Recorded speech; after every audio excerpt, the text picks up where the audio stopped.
Olá você! Seja muito bem-vindo ao nosso fascinante mundo do autismo. Aproveita que você está aí, se inscreve no canal, dá o seu like e compartilhe, porque a gente está aqui para compartilhar vivências, amor, estudos, percepções de mãe e filha, né? Minha mãe, Samu Silva, também faz parte desse canal, como comunicadoras, escritoras e produtoras de conteúdo, pesquisadoras autistas. Bem, hoje eu escolhi falar de um tema que é meio algo, não é um critério diagnóstico para autismo, mas é algo um tanto quanto básico, assim, porque principalmente quando a gente fala em crianças, que acaba sendo o público maior da maioria das pessoas, nem sempre aqui do canal, a gente fala muito de autismo em adultos também, principalmente, mas as crianças em particular, elas têm isso mais evidente ou mais forte, porque acaba chamando a atenção dos pais das famílias, que é a seletividade alimentar, essa questão da alimentação. Então, meu filho, minha filha, autista, ele, ela, ele, não consegue, não come direito, ou então, às vezes tem aquelas refeições na mesa, mas aí mistura a comida, a pessoa não consegue comer, já fica meio... Ui, aquela coisa quando vê a comida. Eu sou assim, por isso que eu fiz esse gesto, porque realmente, se você mistura a comida num prato, eu tenho muita dificuldade. Eu como uma coisa de cada vez. A carne primeiro, quando eu era, né, quando eu comia mais carne, hoje eu tô fazendo transição pro veganismo. Mas depois o arroz, enfim, tinha todo um processo. Aliás, eu vou falar isso do veganismo também aqui mais pra frente.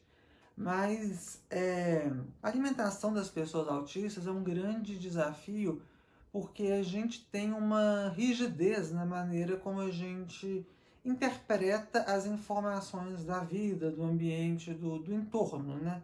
Da gente. É uma maneira muito peculiar e muito própria. Não significa que está certa nem que está errada, assim. Essa rigidez também se manifesta não só na alimentação, no tipo de comida que eu vou comer, essa rigidez, esse foco também, esse hiperfoco, né? Mas também se manifesta nos rituais, porque o ato de se alimentar, ele é muito mais do que, tipo, você foi lá e, sei lá, comi um pastel, alguma coisa. Eu tô super saudável, né, meus exemplos, mas assim, ironia, tá, gente? Eu sei que tem alguns autistas que têm mais dificuldade com ironia. Não é só ir lá e comer, mas, por exemplo, às vezes é uma refeição à mesa, que a família toda se junta, então tem todo um ritual que é social também, em alguns casos, que é de função executiva, de autocuidado, de sobrevivência, de subsistência mesmo. Pensando nisso, quando se é autista, a gente tem dificuldade com esses rituais que são diferentes dos nossos, que às vezes não são do nosso interesse. Eu, por exemplo, eu sempre comi muito pouco, muito pouco. Eu ainda como muito pouco. E nesse sentido, é muito difícil. As pessoas, às vezes, que me oferecem coisa, eu não consigo comer. Eu tenho hipotonia na... Como é que chama aquele negócio? Disfagia, que é tipo uma hipotonia, mais ou menos aqui. Então eu tenho dificuldade de engolir. Às vezes as pessoas estão numa festa, as pessoas falam, você não tá gostando, você tá comendo tão pouco. E eu não consigo engolir. Inclusive, eu estiver mais ansiosa, que às vezes pode ter um impacto social de estar muita gente do barulho por causa do autismo. Então, tem vários fatores que vão tornando o que para as pessoas é um hábito muito simples, né, de você se alimentar, muito intuitivo. Vão reunir, vão comer uma pizza, aqui, ó, exemplo. Uma pizza com os amigos, para mim pode ser um desafio maior, ou para qualquer pessoa autista, na verdade. Então, ao mesmo tempo que a gente tem dificuldade com esses rituais, a gente também tem um desafio, por exemplo, com variações. Eu já falei da rigidez de uma pessoa que é tudo separadinho, que tem quase que um, entre aspas, um toque mesmo, não um toque no sentido de diagnóstico, mas de uma mania de querer tudo do mesmo modo, e tem a ver com essa rigidez, que se aquilo se desorganizar, a pessoa fica confusa, e o ato que eu já falei que não é tão simples, fica mais desafiador ainda. Mas tem o caso de igual a gente tem hiperfoco, sei lá, em filmes, em livros, em várias, programação, enfim, vários tipos diferentes de hiperfoco, a gente tem, não é um hiperfoco, mas a gente tem uma rigidez que a gente vai ter mais facilidade de comer, e que entra a palavra seletividade alimentar. Porque a seletividade não é que você vai ser super saudável, comer pouco e bem. Você vai comer muito daquilo que você gosta. Então, por exemplo, há casos de autistas que tem, sei lá, seletividade comem só fast food, McDonald's, por exemplo. a pessoa não vai ficar tão bem, tão saudável com uma alimentação que não varia. Então é preciso apresentar novas formas. Mas aí tem a questão de alimentação, mas aí tem a questão do ritual que eu falei. Às vezes é preciso que essa, no caso de uma criança, principalmente, no caso das crianças, a gente pode, né, que vai ser uma mediação de um adulto para fazer isso.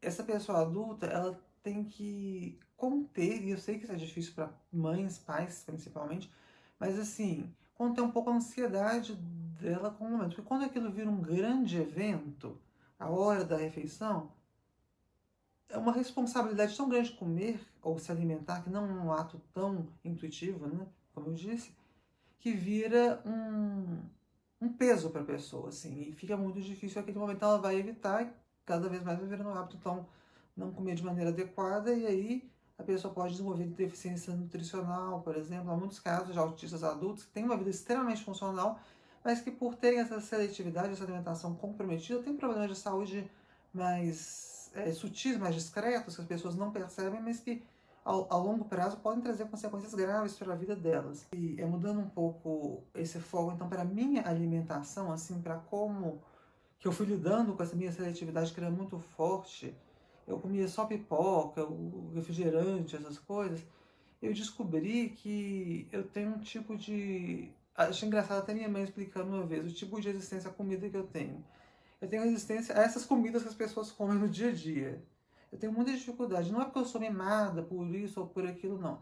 É porque, como eu falei, tem vários fatores de textura, de dificuldade sensorial também, de conseguir engolir, que me dificultam a me alimentar com algumas coisas. Então eu tenho maior facilidade com frutas, com verduras, eu falo assim, de comida saudável, né, de alimentação mesmo, de refeições mais completas.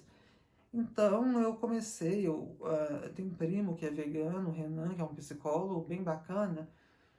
Eu fui com ele a alguns eventos veganos, até tem o Aníbal e a Mel, que já estiveram aqui no canal, já entrevistei, um casal super fofo vegano. E eu comecei a entender que essa filosofia do veganismo era muito importante, né, para muita gente, para mim também.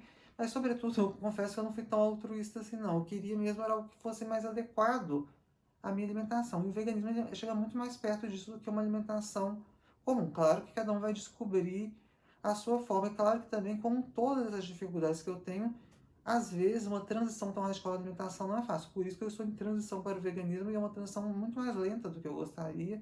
Às vezes tem aquela escorregada feia, mais frequente do que eu gostaria.